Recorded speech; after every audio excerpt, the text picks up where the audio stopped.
You're listening to Soap Dirt, the latest in television entertainment news.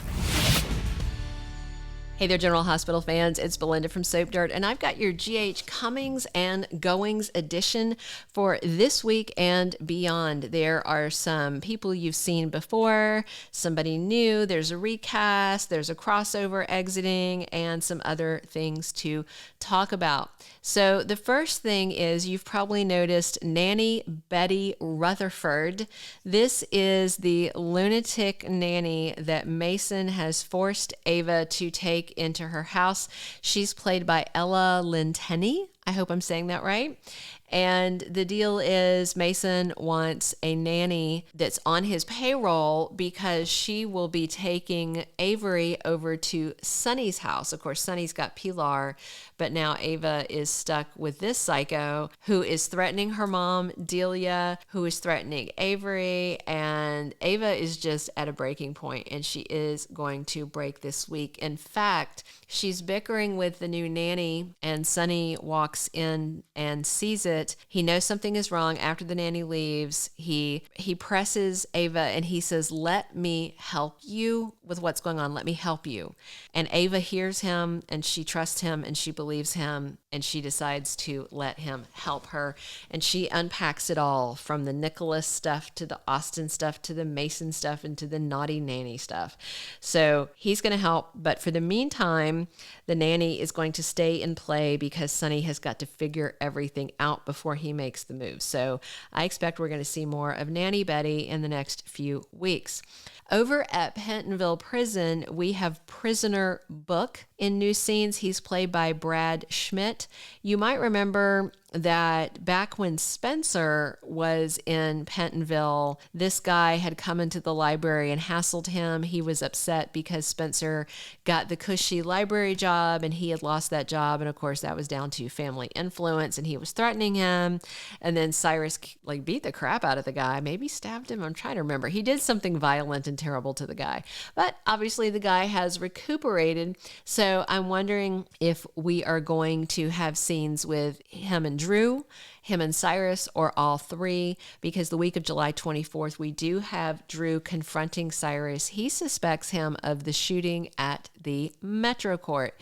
So I wonder, after Cyrus gave Book a beatdown, if he's now allies with him or if Book is going to try to ally with Drew because he hates Cyrus. All right, you also saw a new Molly Lansing. Holiday Mia Kriegel is out and Brooke Ann Smith is in. And this recast has come with a lot of controversy. People are very upset that the new Molly, that the actress who plays her, is 39 when the character is supposed to be in her mid-20s.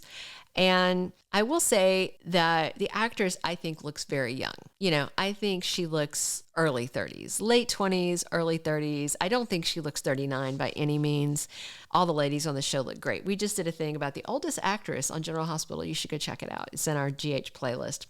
So a lot of people are just saying, "Oh, I just want Haley Polos back." I think you need to adjust to a new reality where Haley Polos is likely not going to be back on General Hospital. She is facing 2 felony DUI counts. This is very serious. We did a standalone video about it. If you go to our General Hospital playlist and scroll till you see Haley, or just search Haley Polos on our channel, there's 2 videos. She's also facing a significant civil lawsuit.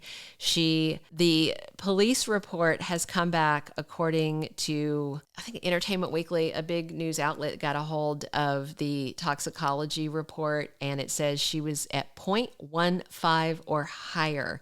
That is nearly double the legal limit in the state of California, and allegedly it was tequila and marijuana edibles at the same time. And in the civil suit, the plaintiff that she smashed into, he alleges that she was doing both of these things in the car. She hit a parked car and then she decided to keep on driving, allegedly, and she got onto the on-ramp of the freeway going the wrong way. That is fact. That is known. And one guy she almost crashed into, he swerved around her and then she crashed crashed into the guy behind him. The first guy, who narrowly avoided getting crashed into by Haley Poulos, pulled over and called the police. They both had to be removed from their cars with jaws of life. The guy that she crashed into had to be rushed to the hospital for emergency surgery. He's apparently had multiple surgeries and anticipates having to have many more. He was only 23 years old at the time of this crash. And meanwhile, as he's being hauled off for life-saving surgery, she is cursing at the firefighter that pulled her out, that was trying to check her for injuries, telling him not to touch her $400 effing shirt. These two felonies she is facing. A lawyer, a DUI expert in California that we talked to, an attorney, said she is facing up to 6 years in prison, 3 years for each count, because of aggravating circumstances. When you hurt someone to that extent, that's an aggravating circumstance. The acting out towards the first responders, she was also apparently so aggressive with the people trying to treat her at the hospital, they had to sedate her. That's another aggravating circumstance, her behavior. And the third is that it was both drugs and alcohol, allegedly, one or the other. But when it's both, aggravating circumstance, apparently. We learned some interesting lessons in California law from this case, but I don't see how Haley Poulos is going to be back. She's in rehab right now, and it's important that she stays in rehab as a legal defense, because every day she spends in that posh Malibu rehab is the day that they can apply towards her prison sentence. California lets you apply rehab time in lieu of prison. So if she ends up with, a prison sentence of however many, I doubt she'll get the full 6 years, but she might get more than a year. She can actually stay at that rehab more than a year and have it count as her prison sentence if she can afford to stay there.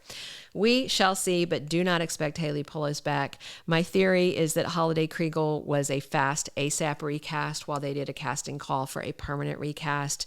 And because they made the announcement, the role of Molly Lansing Davis is now being played by Brooke Ann Smith, that usually indicates something more permanent. But we'll see, not always, but we also have the exit of Walt Willey. He has wrapped his run as All My Children's Jack Montgomery, but official spoilers say he may return.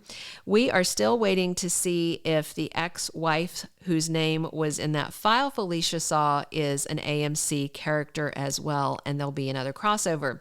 You may remember that Michael E. Knight, who plays Martin Gray, also played Tad the Cad Martin. So his last name Martin, and now his name on General Hospital, his first name is Martin. He played Tad the Cad Martin, and so we're wondering if one of his ex-wives might come on. There was Dixie Coney, who is played by Katie McLean. She'd be a good choice because she's married to John Lindstrom in real life, of course, who plays Kevin on GH. There was Brooke English, who was played by Julia Barr, but she is retired, so I doubt it would be her. Crystal Carey was played by Bobby Eakes, and she is still a working actor.